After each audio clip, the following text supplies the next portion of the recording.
Good morning, everyone. Our today lecture is on the different types of luminaries which we have to use in interior location of commercial and residential location.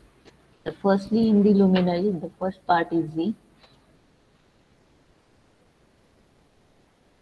downlights, then uplight, then spotlight, track lights, pendant, freestanding, washers आणि corner. तर या टाईप्सचे different types of luminary जे काही stationary parts असतात आणि काही movable parts असतात. म्हणजे that means the most of luminaries are the stationary but some luminaries are movable. Then downlights. What is mean by downlights? तर प्रॅक्टिकल एक्झाम्पल बघायचं असेल तर जिथे डायग्राम मध्ये दिलं बघा, जिथे पॅसेजचा एरिया असतो, तर कॉलेजला जरी तुम्ही व्हिजिट दिली तर कॉलेजचा पण जो आपला पॅसेज आहे त्याच्यामध्ये असले जे सिलिंगला लॅम्प कनेक्ट केलेले असतात त्याला डाऊन लायटर्स म्हणतात. तर down lighter is the most common with the fixture on the recessed in the ceiling casing. म्हणजे मोस्ट ऑफ काय असतं की ते सिलिंगला टच केलेलं असतात. इथे बघा डिफरंट त्याचे काही प्रॅक्टिकल एक्झाम्पल दिलेले. एखादा रूम आहे, ह्या रूमला जिथे माझा कर्सर मूव्ह होतोय बघा, तर ते डिफरंट लॅम्प्स कनेक्ट केलेले आहेत. ते जे लॅम्प्स कनेक्ट केले it is the down lights. म्हणजे सिलिंगलाच कनेक्टेड असतात बट ते डाऊनवर्ड डायरेक्शनला ते जी काही लुमिनरीज आहे किंवा इल्युमिनेशन आहे ते फोकस करता असतात. That means the direction of illumination which is obtained from the lights is downward. That's why its name is like as a downlighters. Clear? Downlighter ची example आणि actual definition समजली का? Downlighter is the most common with the fixture on recess in the ceiling casing light downwards. म्हणजे त्याचं जे काही त्याची casing आहे तर ती आपण सिलिंगला अटॅच केलेली आहे आणि त्याच्या थ्रू आपण डाऊनवर्ड डायरेक्शनने जो काही लाईट येतो फोकस करतो. That's why its name is like as a down lights. Okay participant, समजलंय डाऊन लाईटर ॲक्च्युअल कशा असतात? तुम्ही प्रॅक्टिकली जरी ऑब्झर्व केलं तर तुम्ही कधी म्हणजे कॉलेजला व्हिजिट कराल तर त्यावेळेस आपल्या पूर्ण ओव्हरऑल बिल्डिंगमध्ये जे काही पॅसेज आहे तिथे सगळे डाऊन लाईटर प्लेस केलेले. ओके, मोस्ट ऑफ याचं जे ॲप्लिकेशन आहे ते ऑफिस वर्कसाठी आणि समवॉट पर्पज जर सपोज आपला एखादा रूम आहे तो आपल्याला डेकोरेटिव्ह करायचा असला होम वगैरे तर तिथे पण युटिलाइज होतो. That means this down lighter is use in both the cases, that is in the commercial casing or in residential case, that is mean in the offices as well as in the homes. Then याचं main अजून advantage काय, it is easy to design. म्हणजे याच्यामध्ये असं काही circuitry खूप complicated circuitry नाही आहे, ही डिझायनिंग इझी आहे. आणि त्यासाठी हा जो लॅम्प आहे हा जास्त करून जे काही डोमेस्टिक प्रॉब्लेम येतात, ग्लेअर किंवा एक्सेस एनर्जी कन्झम्पशन किंवा जास्त नंबर ऑफ लॅम्प्स लागतात आपल्याला एकाच एरियाला इल्युमिनेट करण्यासाठी, तर तो पॉईंट इथे डिफिकल्टीचा फोकस होत नाही. That means the main advantage of this downlighter is easy to design and that's why it is याच्या थ्रू आपल्याला ग्लेअर ऑप्टेन होत नाही. ग्लेअर मीन्स काय की आपल्या डोळ्यांना डिस्कम्फर्ट होतो. सडनली एखाद्या लॅम्पकडे आपण बघितलं तर डोळ्यावरती फोकस आला की आपल्या डोळ्यांच्या भोवती असं म्हणजे आपल्याला फॅटिक क्रिएट होतो डोळ्यांना, तर तो त्रास इथे होत नाही. म्हणजे glare is absence in the down lighter as well as energy consumption. म्हणजे जे काही एक्सेस एनर्जी कन्झम्पशन आहे म्हणजे एनर्जी सेव्हिंग लॅम्प आहे आणि ह्या एका लॅम्प थ्रू म्हणजे जो काही तुमचा एरिया आहे पर्टिक्युलर तेवढा सगळा इल्युमिनेट होतो. त्यामुळे नंबर ऑफ लॅम्प्स तिथे कनेक्ट करायची गरज नाही. वन लॅम्प थ्रू पण सफिशियंट इल्युमिनेशन त्या एरियाला प्रोव्हाइड होतो. तर this is regarding about the down lighters. Clear आहे सगळ्यांना डाऊन लायटर कशाला म्हणतात? हो ma'am. Okay, then next is the uplights. आता इथे बघा डाऊन लाईट्स आणि अपलाइट दोन नावामध्येच दिलेले. डाऊन लाईट असेल म्हणजे ऑब्विसली त्याची जी डायरेक्शन असेल लॅम्पची ती टूवर्ड्स म्हणजे डाऊनवर्ड साईडने असणार आहे. आणि अपलाइट्स दिले म्हणजे इथे बघा डायग्राम मध्ये पण प्रॅक्टिकल तुम्हाला एक्झाम्पल दिसत आहे का जे पण आपल्याला डेकोरेशन पर्पजसाठी या टाईपचा लॅम्प युटिलाइज होतो की अपवर्ड डायरेक्शनने जर आपल्याला लाईट फोकस करायचा असेल तर बघा इथे ग्राउंडमध्ये इथे काही लॅम्प्स प्लेस केलेले आणि त्याची जी डायरेक्शन आहे त्याचं इल्युमिनेशन त्याच्या थ्रू जे होतंय ते अपवर्ड डायरेक्शननी फोकस झालेलं आहे. That's why is name as a uplighter. प्रत्येक ठिकाणी इथे नंबर ऑफ डायग्राम्स दिलेले आहे. प्रत्येक डायग्राम मध्ये एकच दिसतंय की जेवढे नंबर ऑफ लॅम्प्स इथे कनेक्ट केलेले त्याच्या थ्रू जे इल्युमिनेशन भेटतंय ते अपवर्ड डायरेक्शननीच त्याची जी काय आहे ती इल्युमिनेशन त्याच्या थ्रू जे प्रोव्हाइड झाले किंवा जे लुमिनस फ्लक्स त्याच्या थ्रू क्रिएट होत आहे ते अपवर्ड डायरेक्शननी फोकस झालेले. इट इज म्हणजे काय या इनडायरेक्टली आपण काय म्हणू शकतो का हा कसला पार्ट येणार आहे. आपण लाइटनिंग फिक्चर बघितले होते का, lightning design direct, semi direct, indirect वगैरे लाइटनिंगचे आपण काही टाइप्स बघितले होते. तर टूवर्ड्स सिलिंग ज्या वेळेस आपला लॅम्प फोकस होतो तो इनडायरेक्ट लाइटनिंग स्कीम मध्ये येतो. मग काय it is bounce direct light of and ceiling and back down. म्हणजे काय होतंय की पहिले जो काही लॅम्प आहे त्याच्या थ्रू जे इल्युमिनेशन भेटतंय ते टूवर्ड सिलिंग फोकस होणार आहे आणि त्या सिलिंगला ते टच झाल्यानंतर परत त्याचं रिफ्लेक्शन हे डाऊनवर्ड साईडने पण फोकस होणार आहे. म्हणजे हा लॅम्प काय होतोय, ह्या लॅम्प थ्रू काय होतंय टूवर्ड सिलिंगचा एरिया पण इल्युमिनेट होतोय आणि ॲज वेल ॲज त्याचं रिफ्लेक्शन होऊन तो परत ग्राउंडला पण इल्युमिनेट करतोय. म्हणजे दोन्ही वेळेला आपल्याला तिथे इल्युमिनेशन भेटतंय towards ceiling and towards ground. Means काय often use to bounce means काय की अपवर्ड अँड डाऊनवर्ड बोथ डायरेक्शनला तो illumination provide करतोय. Then it is commonly used in the lighting application that require the minimum glare and uniform general luminous level. Glare obviously इथे ॲब्सेन्सच असला पाहिजे कारण हा आपण डेकोरेटिव्ह पर्पजसाठी युटिलाइज करतोय. डेकोरेटिव्ह पर्पजसाठी युटिलाइज केल्यामुळे काय होते की तिथे ग्लेअर ॲब्सेन्स आहे आणि uniform illumination level throughout the decoration मध्ये प्रोव्हाइड होते. बघा ह्या फर्स्ट डायग्राम मध्ये पण इथे युनिफॉर्म इल्युमिनेशन हे डेकोरेटिव्ह पर्पजसाठी. In second diagram it is also applicable.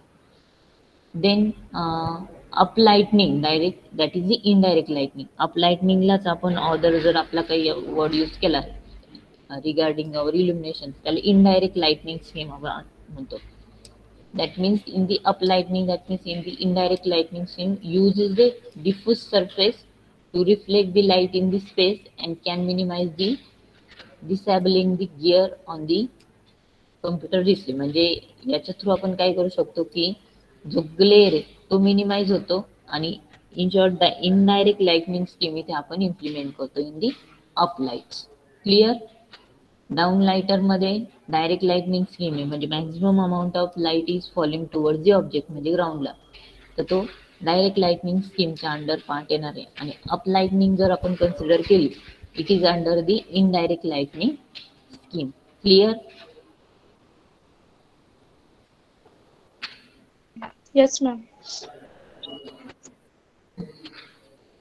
याचा मेन पर्पज काय आहे की जे लॅम्प्स किंवा वॉल्स ला डेकोरेट करण्यासाठी आपल्याला लॅम्पची पोझिशन फिक्स करायची असते आणि त्याच्या थ्रू जो लाईट भेटतो तो त्या लॅम्प म्हणजे त्या वॉलला काय करतोय इल्युमिनेट करतोय. तर बघा प्रत्येक डायग्राम मध्ये नियर टू वॉल हे सगळे लॅम्प प्लेस केलेले आणि पर्टिक्युलर ऍप्लिकेशनच असं आहे की आपल्याला समजा ती जी वॉल आहे त्याच्या थ्रू लाईटचा फोकस आलेला पाहिजे तर ते डेकोरेटिव्ह पर्पज मध्ये येतो. म्हणजे इन शॉर्ट काय झालंय इंटेरियर डिझायनिंग ऑफ लाइटनिंग झालंय. तर त्याच्या थ्रू आपल्याला डेकोरेशन घ्यायचंय तर वॉलला जर आपल्याला डेकोरेट करायचं असेल थ्रू दी लॅम्प तर आपण अप लाइटर्स युटिलाइज करणार. Clear. Clear participants. Okay. Then next one is the pendant. Pendant lightning scheme आपण ही डे टू डे लाईफ मध्ये पण युटिलाइज करतो. कुठे सपोज आपलं गणपती डेकोरेशन असेल तर त्या केसमध्ये आपण तिथे असा पेंडंट लॅम्प अटॅच करतो आणि त्याच्या साईडने असे डेकोरेटिव्ह काहीतरी पार्ट कनेक्ट करतो आणि तिथे आपल्याला इल्युमिनेशन प्रोव्हाइड होते. म्हणजे it is the totally part of your decoration. मग ह्या टाईपचे आपण डिफरंट म्हणजे जर आपल्याला आयडियल आपली एखादा रूम आहे तो जर आपल्याला डेकोरेट करायचा असेल तर आपण डिफरंट वेला तो पेंडंट लाइटनिंग युटिलाइज करू शकतो. For example for the dining area इथे बघा हा डायनिंग टेबल आहे सपोज त्याच्या जर डायनिंग एरियाला आपल्याला इल्युमिनेट करायचं असेल तर तिथे पण आपण इथे बघा हा जो लॅम्प दिलेला आहे it is the pendant lamp. That means this lamp are the good choice for the dining area. Dining एरियासाठी आपण हा लॅम्प युटिलाइज करू शकतो. They are come in different finish and styles. बघा प्रत्येक डायग्राम मध्ये वेगवेगळी स्टाईल्स दिलेली. मेन पर्पज एकच आहे का पेंडंट टाईप मध्ये आपण त्या लॅम्पला कनेक्ट करणार आणि त्याच्या थ्रू पर्टिक्युलर ऑब्जेक्टला इल्युमिनेशन प्रोव्हाइड करणार. But in first diagram some different style is choose. पहिल्या डायग्राम मध्ये सर्क्युलर बॉल्स टाईपचा लॅम्प कनेक्ट केलाय. दुसऱ्या याच्यामध्ये वेगळी अजून एक डिझाईन घेतली. तिसऱ्या याच्यामध्ये काहीतरी अजून डिफरंट टाईपची लॅम्पची कनेक्शन घेतले. फोर्थ डायनिंगचा जो पार्ट आहे तिथे वेगळ्याच टाईपचं डेकोरेटिव्ह पर्पज आहे आणि जो लास्टचा दिसतोय कर्सर तिथे अजून डिफरंट स्कीमचा लॅम्प यूज केलाय. म्हणजे आपण आपल्या सेटअप कन्व्हिनियन्सच्या अकॉर्डिंगली डिफरंट स्टाईल्स यूज करू शकतो for the pendant lamp. Clear participant? Yes ma'am. Main purpose काय आहे की हा जो लॅम्प आहे तो डायरेक्टली आपण ऑब्जेक्टच्या वरती प्लेस करतो. म्हणजे सपोज आपलं गणपती डेकोरेशन आहे तर तिथे आपण मूर्ती ठेवली असते त्याच्या एक्झॅक्टली वरती आपण तो लॅम्प तिथे कनेक्ट करतो. तर तिथे काय होतं तर पर्टिक्युलर तेवढ्या एरियामध्येच तो लॅम्प फोकस होतो आणि जी काही आपल्याला ऑब्जेक्ट आहे तो जास्त क्लिअरली दिसतो तिथे. मीन्स काय they are very functional allowing the people to seeing clearly that they are doing. जे सपोज एखादा पर्सन आहे त्याने एखादी टास्क तिथे परफॉर्म करायची असेल तर त्याला ती एकदम क्लिअरली तिथे परफॉर्म करता येणार आहे का तर पर्टिक्युलर ऑब्जेक्ट वरती डायरेक्टली त्याच्या म्हणजे आपण काय म्हणू शकतो डायरेक्टली वरतून तो लॅम्प तिथे फोकस झालाय तर त्यामुळे आपल्याला ते काही जे काही इल्युमिनेशन ते एकदम क्लिअरली भेटतं तिथे. दे आर याच्या थ्रू अजून काय होणार आहे का जो ग्लेअर इफेक्ट आहे तो पण इथे ऍबसेन्स असणार आहे. म्हणजे काही this pendant lamp is suspended from the ceiling. आहे बघा इथे सिलिंगला सगळ्या जे काही वायर्स आहे त्या कनेक्ट असतात आणि तो सिलिंग पासून सस्पेंडेड असतो ऑन दी पर्टिक्युलर ऑब्जेक्ट. एखादा ऑब्जेक्ट आहे त्याच्यावरती आपल्याला लॅम्प फोकस करायचा आहे तर तिथं तो आपण काय करतो सस्पेंडेड करतो from the ceiling. Then pendant line direct is the down लाईटचाच पार्ट येणार आहे पण तो सस्पेंडेड पार्ट मध्ये. That's why its name is consider like a pendant lamp. Typically over a table or the kitchen असं आहे. म्हणजे ज्या जिथे आपल्याला डायनिंग टेबल्स वगैरे असतात त्या पर्पजली आपण हा युटिलाइज करतो.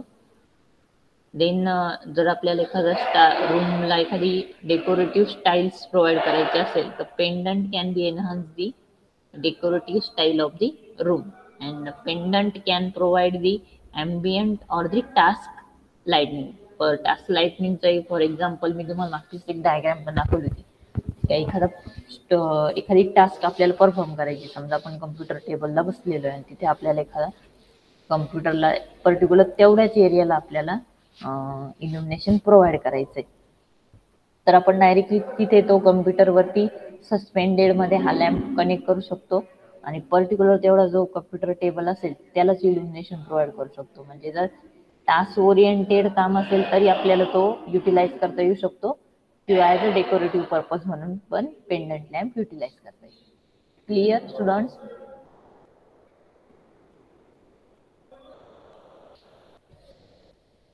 पार्टिसिपंट क्लिअर आहे का?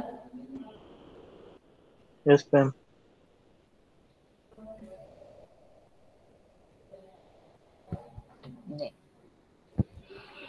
Next part is the washers. आता इथे दिलेले आहे बघा वॉशर्स. म्हणजे आपण generally day to day life मध्ये हे सगळे एक्झाम्पल बघितलेले पण पर्टिक्युलर त्या टाईपच्या लाईटनिंगला काय म्हणतात हे आपल्याला माहित नसतं. तर वॉशरचे एक्झाम्पल दिले बघा. सिलिंग मध्ये आपण जनरली पीओपी करतो तर पीओपीच्या टाइमला आपण अशी एखादी एलईडीची स्ट्रिप्स वगैरे ही वॉलच्या इनसाइड प्लेस केलेली असते आणि ती जी लाईटनिंग ऑप्टेन होते त्याला पण वॉशर्स म्हणतात. आता इथे बघा ही होरिझॉन्टल एक वॉल आहे आणि त्या वॉलच्या अप साइडने आणि डाऊन साइडने आपण लाईट्स कनेक्ट केले त्यामुळे ते टोटल जी काही वॉल आहे ती पूर्णच्या पूर्ण काय झालेली तिथे डेकोरेट झालेली. That type of lightning is under the washer. Most of रूमच्या एंट्रीला पण आपण काय करतो या टाइपचे एलईडी स्ट्रिप्स लावलेली असली तर ती किंवा इथे बघा याच्यामध्ये पण जिथे strips through overall area cover केलेला असतो त्यावेळेस जी लाइटनिंग ऑप्टेन होते त्याला वॉशर म्हणतात. मग वॉल वॉशर जनरली प्रेफरेबल असतात. इथे जेवढे पण एक्झाम्पल दिसते बघा सगळे वॉलच्या टाइप्स मध्ये दिसते. मग वॉल वॉशर मीन्स काय, down light mounted close to the plane of the wall. सगळे डाऊन लाईटर्स आहे, म्हणजे वरच्या साईडनी काही लॅम्प्स कनेक्ट केलेले असतील, इथे काही लॅम्प कनेक्ट केलेले असतील, तर it is a down light mounted close to the plane of a wall and equip with the reflector. आता इक्विप विथ रिफ्लेक्टर काय आहे की आपल्याला मेन पर्पज काय आहे की जी काही वॉल आहे ती इल्युमिनेट व्हायला पाहिजे, टोटल वॉल सर्व. तर टुवर्ड्स दी सिलिंग लॅम्प जायला लॅम्पचा जो काही फोकस आहे तो जायला नकोय, म्हणून तिथे रिफ्लेक्टर युटिलाइज केलेला असतात. आणि जी काही व्हर्टिकल सरफेस आहे तो पण आपला, जर आपण तिथे रिफ्लेक्टर यूज केले तर तो इल्युमिनेट होणार आहे. म्हणजे इथे बघा जो ही जी माझा कर्सर जिथे आहे तर ह्या वॉल पर्यंत सगळा लॅम्प फोकस झालाय, तो आउटसाइडने जाते का, तर इथे जे आहे कनेक्ट केले it is consider as a reflector. मग त्या रिफ्लेक्टरमुळे जो पर्टिक्युलर आहे जेवढी वॉल आपल्याला इल्युमिनेट करायची त्या वॉलवरती सगळा लॅम्प किंवा लाईट फोकस होतं. That's why wall washing is the popular name for the lightning design. ह्या टाईपचं वॉशर्स असले तर वॉशर लाईट कुठे युटिलाइज केला जातो, तर त्याला पर्टिक्युलर नेम काय, wall washing is the popular name for the lightning design technique for the illumination of larger surface. आता ही सरफेस बघा, वॉल मोठे मोठे असतील, एखादा मोठा कमर्शियलचा हॉल आहे, एखादा पार्टीसाठीचा तो डेकोरेट करायचा असेल तर त्यामध्ये wall washing lightning scheme is implemented for the designing किंवा डेकोरेशन. मग आपण तिथे काय म्हणणार आहे, वॉशर्स यूज केलेले, पण पर्टिक्युलर नेम काय for that A wall washing is the particular name for the lightning design. Clear participant? Yes ma'am. Generally museum किंवा मग एखादी लँडस्केप लाइटनिंग असेल किंवा एखादी कल्चरल बिल्डिंग असेल का जिथे फंक्शन असणारे, आपण जनरली एवढी लाइटनिंग वगैरे डे टू डे लाईफच्या याच्यामध्ये नाही युटिलाइज करत. जर फंक्शन असेल किंवा एखादं म्युझियम असेल का ते तिथे काहीतरी ठेवलेले त्या म्युझियम मध्ये, तिथे नंबर ऑफ विजिटर्स विजिट करणार, तर त्या केसमध्ये डेकोरेटिव्ह पर्पज साठी आपण ह्या टाईपची wall washing lightning scheme utilize करतो. Okay participant. Then next part is the spotlight. Spotlight आणि डाऊन लाइटर्स याच्यामध्ये डिफरन्स असा आहे की पर्टिक्युलर स्पॉट म्हणजे काय, आपण एखादा एरिया घेतला त्या पर्टिक्युलर स्पॉटला जर आपल्याला इल्युमिनेट करायचं असेल तर आपण तिथे स्पॉटलाइट युटिलाइज करतो. तर या डायग्राम मध्ये बघा 3 नंबर ऑफ लॅम्प्स कनेक्टेड आहे, first second third, but particular एवढा स्पॉट आहे तोच आपल्याला इल्युमिनेट करायचा आहे. मग आपण याचं प्रॅक्टिकल एक्झाम्पल जर घेतलं तर तुमची गॅदरिंग होत असते, त्या गॅदरिंग मध्ये ज्यावेळेस तुमचा एखादा परफॉर्मन्स असतो आणि त्या परफॉर्मन्स मधला एखादा जो काही मेन अँकर आहे त्याला जर आपल्याला हायलाइट करायचं असेल ना, बाकीचे सगळे डार्कनेस मध्ये ठेवायचे असेल तर त्यावरतीच एक लाईट आपण तिथं स्पॉटलाइट फोकस करत असतो. जनरली तुमचा रॅम्प वॉकचा जो पोर्शन असतो तर रॅम्प वॉक मध्ये काय की एखादा पर्टिक्युलर पर्सन जर फोकस करायचा असेल तर ओव्हरऑल पूर्णच्या पूर्ण हॉल आहे तो आपण काय करतो डार्कनेस मध्ये ठेवतो आणि स्पॉटलाइट थ्रू त्या पर्टिक्युलर पोर्शन वरतीच फक्त तो लॅम्प फोकस करतो आणि त्यामुळे आपल्याला काय तो एकच ऑब्जेक्ट जो असतो तो तिथं क्लिअरली व्हिजिबल होतं. प्रॅक्टिकली लक्षात आले का सगळ्यांना? एक्झाम्पल कसं असेल, तुम्हाला एकदम क्लिअर एक्झाम्पल दिलं. तुमच्या गॅदरिंग मध्ये जर तुम्हाला एखाद्या पर्सनची एंट्री करायची असेल तर तेवढ्या पर्सन वरतीच आपण लॅम्प ज्यावेळेस फोकस करतो it is under the spotlight. बघा मग ह्या टाईपची लाइटनिंग आपण तिथे युटिलाइज करतो. इथे पण बघा डिफरंट, आता हे 3 स्पॉट दिले, हे एवढे इल्युमिनेट करायचे म्हणून एक एक लॅम्प इथे कनेक्ट केला. नंतर इथे पण बघा पूर्ण ओव्हरऑल वॉल दिलेली, पण वॉल पूर्ण हे झाली का इल्युमिनेट नाही, तर एक एक लॅम्प घेऊन आपण तो काय करणार आहे पर्टिक्युलर स्पॉटच फक्त इल्युमिनेशन त्याला प्रोव्हाइड करणार. मग spotlight a lamp design to project a strong focus beam of a light on the object or the area also called as a spot. म्हणजे मी जे तुम्हाला प्रॅक्टिकल एक्झाम्पल दिलं की स्ट्रॉंग फोकस असतो, स्ट्रॉंग फोकस बीम असते लाईटची आणि पर्टिक्युलर एखादा एरिया आहे किंवा ऑब्जेक्ट आहे म्हणजे एखादा पर्सन आहे त्याला आपण ऑब्जेक्ट म्हणून कन्सिडर केलं. त्याच पर्सनला आपल्याला फक्त हायलाइट करायचं आहे, तो पर्सन आपल्याला दिसला पाहिजे, बाकीचे सगळे म्हणजे ऑफ मध्ये लॅम्प तिथे कनेक्ट नसेल तर तो एकच पर्सन दिसला पाहिजे. तर त्या केसमध्ये आपण स्पॉटलाइट ही युटिलाइज करतो. Clear?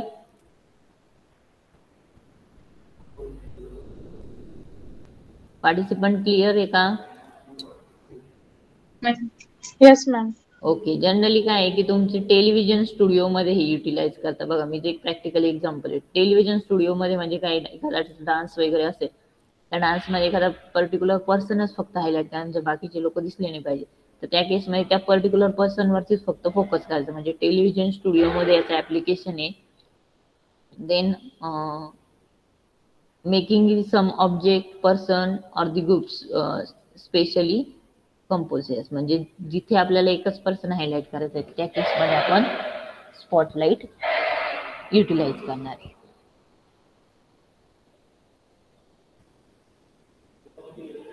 Then wall sconces. Sconces means काय आहे बघा, आता डिफरंट टाईपचे लॅम्पचे रिफ्लेक्टर यूज केलेले wall sconces. The surface mounted to the wall. हे बघा, हे जे दिसत आहे बघा, वॉलला काहीतरी लॅम्प कनेक्टेड आहे, त्याच्यावरती त्याचं अजून वरतून एनव्हलप आहे, किंवा आपण त्याला काय म्हणणार, इन शॉर्ट रिफ्लेक्टर आपल्या लँग्वेज मध्ये.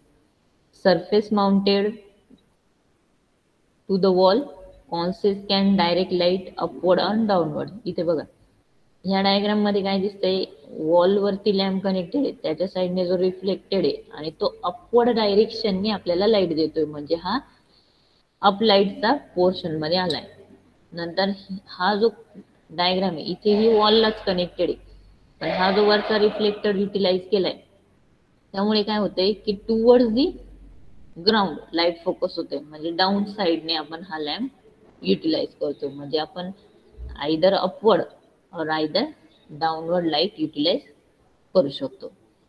So for that purpose we have to cover or shades the lamp. मग इथे प्रत्येक लॅम्पला वरतून एक काय दिलेलं आहे, कव्हर प्रोव्हाइड केलंय.